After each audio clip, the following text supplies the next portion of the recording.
This terrain used to be a cattle ranch, used only for livestock.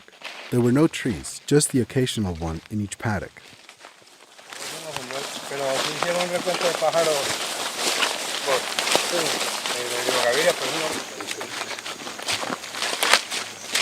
What's funny is that I came here to get away from miners because they had overtaken my farm in Caucasia, the Mandiga farm, and so I came running. But as I was building a pool for the farm, someone decided to wash off some of the material being dug out and found gold. So for gold, I've been invaded again. In other words, miners have been here at the farm for the past 25 years.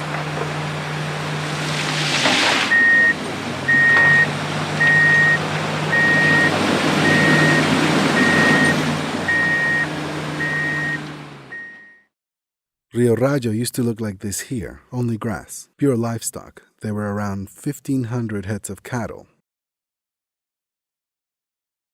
But the major issue for the Lower Cauca is mining, informal mining, irrational mining, any mining you can think of.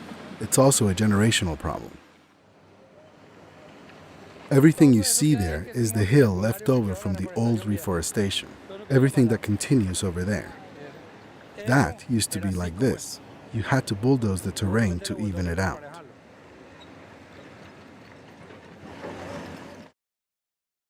In the beginning, everyone was a traditional miner.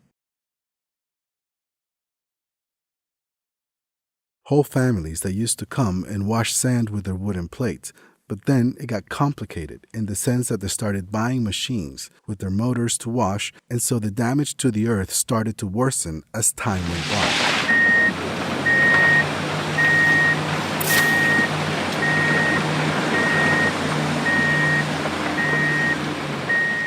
What we have over there is a paddock called Las Brechas. When we first arrived here, this had been mined by the Spanish when they colonized. They entered here through caseras. So just imagine, it was mined, used for livestock for several years, and then mined again. And after a third time, trees were planted. Here we have a chance to see just how much damage these machines make, since, as you've seen, the earth is being drilled by several meters below the surface.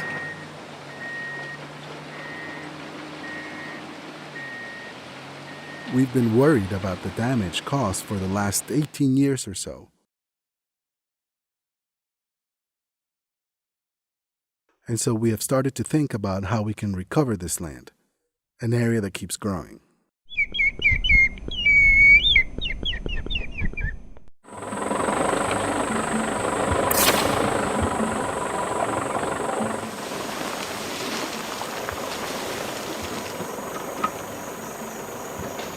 What did we do? We wanted to maintain possession of the earth, to keep the farm, and it hurt to see the damage that mining was doing. Mining is, especially this flood of it, not underground but exposed like this in the open. The damage is very obvious. And so you see how 4 hectares have been completely destroyed, how there are holes that are 40 meters deep, very big holes, and you think that that is just not reversible.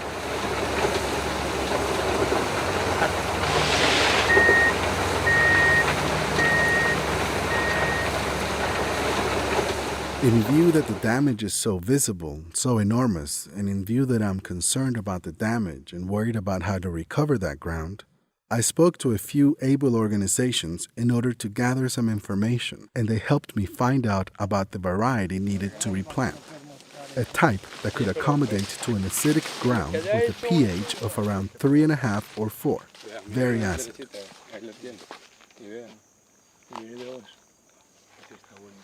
De las plantaciones, tiene uno que estar bregando con ellos miren chingalé, mire otro chingalé.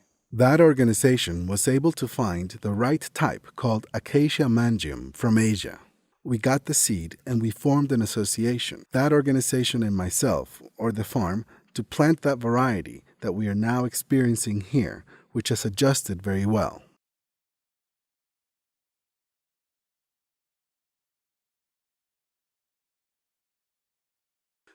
Imagine that this was only planted 3 months ago, and look at how it's going. You can see that we are planting as soon as the miner starts moving away from the farm.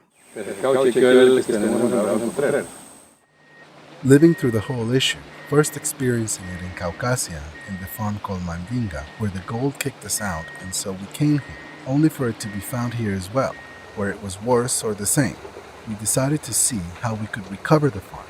First, so that it can retain some value, and second, to see how we can add to that destruction a form of construction or reconstruction, one that could be sustainable in the long run. And now the story continues. There's a company now here that has planted 80 hectares of wood, and we discovered that the acacia mangium grows anywhere, even on a rock. But then we saw that properly planted wood, properly sustained and maintained, could come to be an important business.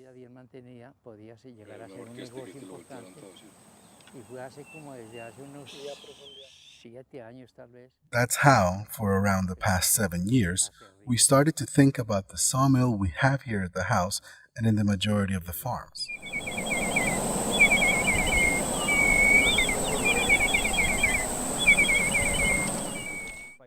The historical landscape of these mining zones where we worked has gone from being a paddock where there has been a high volume of livestock to a mining zone.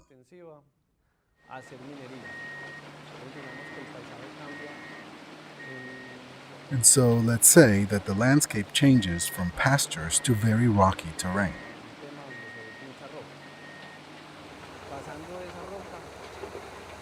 Then it goes from that rocky terrain caused by mining to a reforestation process. Antioquia is more about mining than about livestock. This area has been 100% a traditional mining area from grandparents, ancestors, and one which values the gold underneath my feet more than the cow that's on it. And so we either join forces with a person or company, like in this case, one that meets all the requirements, even for informal mining, since the license is there, but meeting the requirements for responsible mining, or else everyone will come. What happens with the kind of mining we're doing here? It's responsible mining that not only recovers the environment, it also gives jobs. Fair jobs, let's call it that, since it meets government standards. Like it or not, and say you're earning more or less, but it's fair for us since there is parafiscal contribution, industrial security, everything, in order to consider the miner as not being exploited, but as a being, a person that is within the Colombian legislation and is okay. Therefore, we have made this enterprise into a family business where my brother Ivan and Juan Humberto, everyone, have tried to stay in line with the environment as well as being responsible with the social side.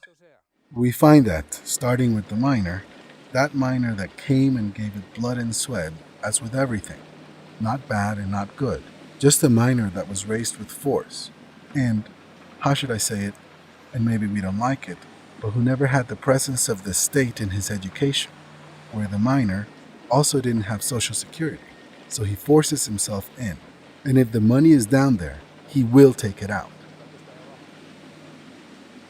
So what we're trying to do is, we're going to do terrible damage, but with a responsible person that will allow for there to be a recovery right after the damage. As for the social part, the most important, there has to be a social component so that everyone around can make money from that gold, not just one person.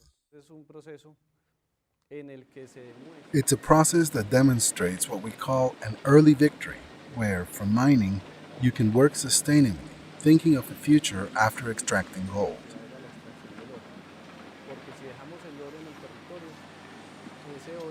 If you leave the gold in the ground, that gold, like it or not, is going to become a problem either today or tomorrow because illegal mining is permeating this region and all areas, generating great contamination, great and unhealthy social and environmental impact, bringing forth several negative things. What we're trying to do is, there's going to be mining today or tomorrow.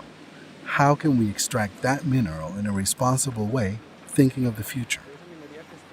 So the mining we're doing today is in such a way that gives us the capacity to generate new roads, generate new forestry processes, generate new jobs, generate a stable economy for the region, and so the local communities can be benefited by the project.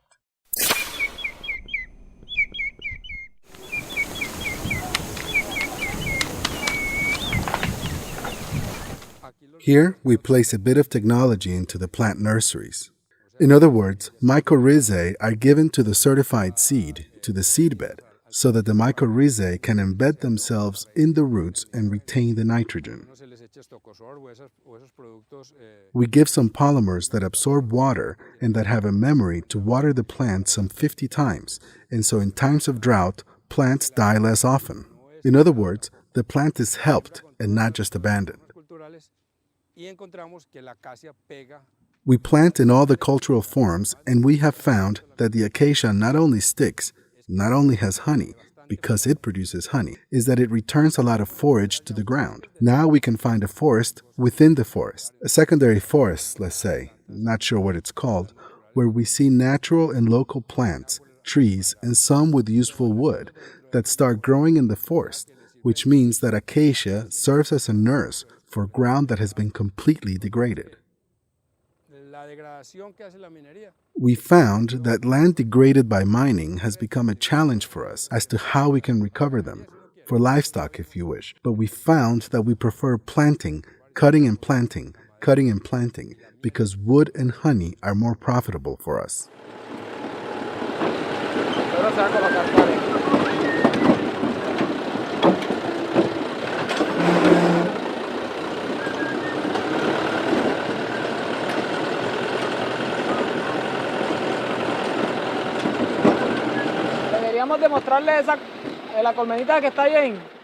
Because the objective was not just to make a profit from good wood, the objective was to recover the land.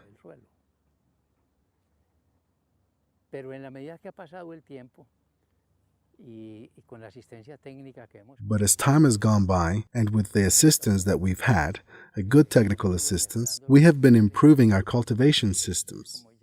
And, well, we have already planted 500 hectares here, and we keep planting, which means that we have polished off wood production.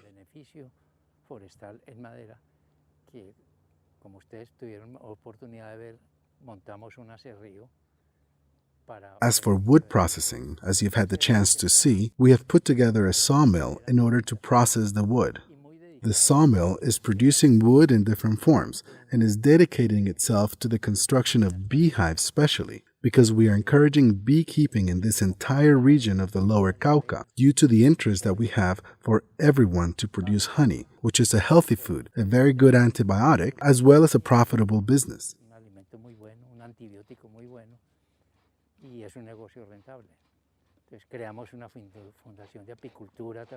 Therefore, we've created a beekeeping foundation as we encourage and teach many on the proper handling of beehives, and the production in the region is increasing.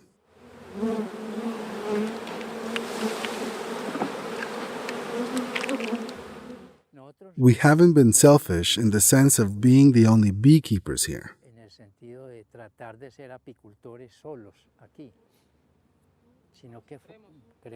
Instead, we've created a beekeeping foundation, a beekeepers society.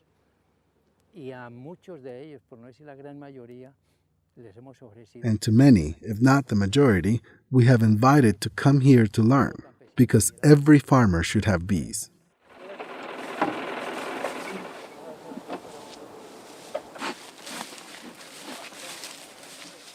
Here we're looking at checking on a hive.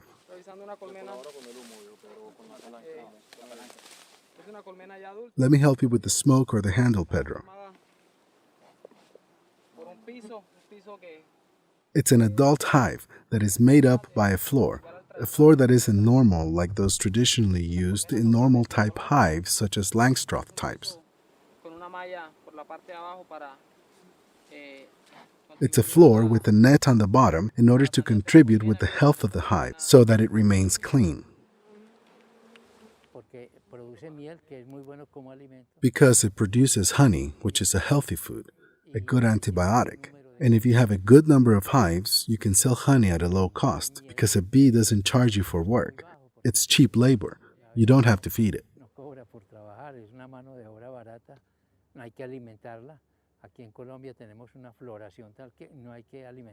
Here in Colombia, the flowering is such that you don't have to feed them like in other countries. Good net production. So we're encouraging each farmer to have their own bees and here we're helping out with teaching.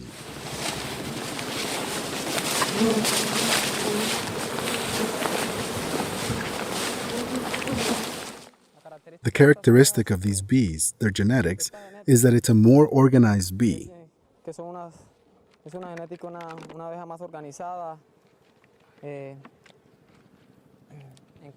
In terms of the percentage of production, it's much higher than that of African bees, and it's a bee that swarms less.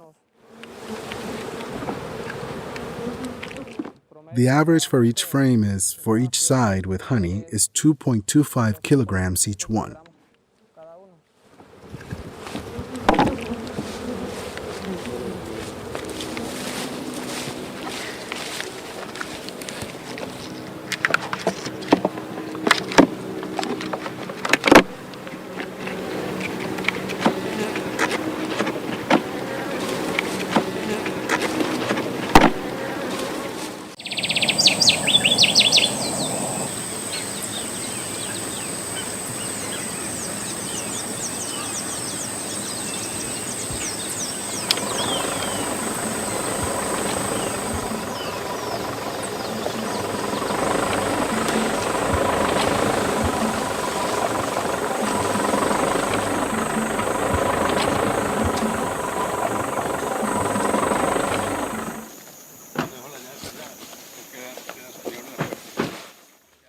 As I was saying, what was before grassland is today a forest. It's not just that we recovered the land, we improved it. That is to say, the damage done, we did not equal how it was before.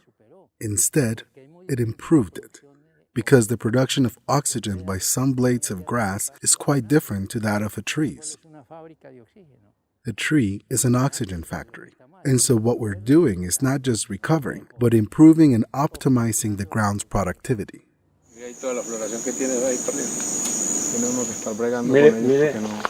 Miren chingalé, mire otro chingalé. Esos son árboles nativos de aquí de la zona. Es que todos estos árboles son de aquí también. Y todos son árboles que han nacido después de la reforestación. Y miren el chingalé ya cómo van. Y compiten con luces. El chingalé que de por sí es derechito, y aquí en estas plantaciones se pone más derecho todavía.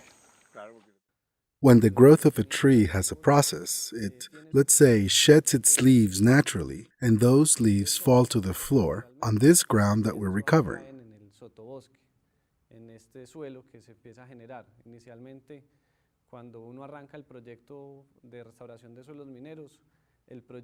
Initially, when starting the ground restoration from mining projects, the project starts off with rocky ground. And once we have the first crop of trees, 10 to 15 years later, and then plant again, the ground already has topsoil containing nutrients for the ground,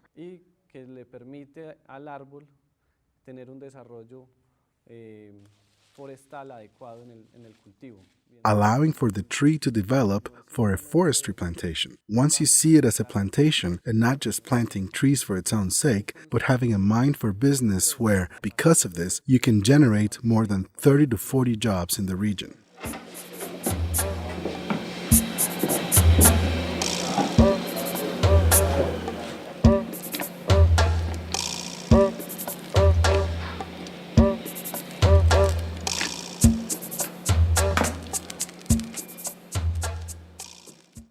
We still don't produce a high volume, but we're taking all the steps in order to get quality registers, qualifying us as organic, thinking of exporting, and having pure, single-flower honey.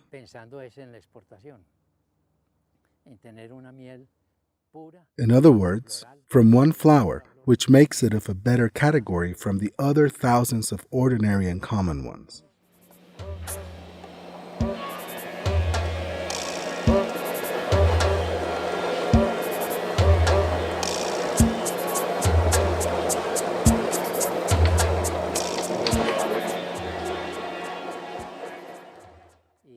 So we're thinking of the official certification allowing us to export on the certification of organic quality. And for that, we're putting together more and more hives.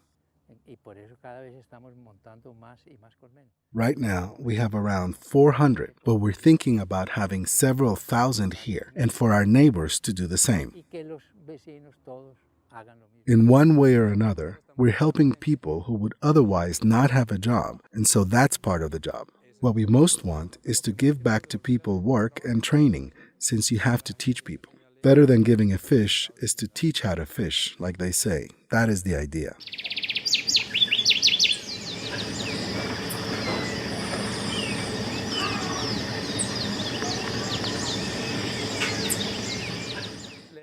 The benefit for the community is global, because that leads to a few things like having a school. And if you have a school, that leads to having running water for one of the neighborhoods here called Puerto Antioquia. You have to do it, and it's done here in the farm, and the whole thing leads to there being development. Because if this were a cattle ranch, and this is 1,000 hectares big, if this were a cattle ranch, there would be 5, 6, 8 people working, and right now there are more than 100 people working. That is the money that is circulating here with direct employment. It stays here in the community, because the one who's replanting is the one who's damaging the terrain, but we are advancing with the paddocks and changing them for trees. And so there are moments when we hire several hundred people, where before there were only 5 working livestock. We're not saying that we're going to change the natural disaster cost at the time, but we can say that we're going to do our part in developing the territory.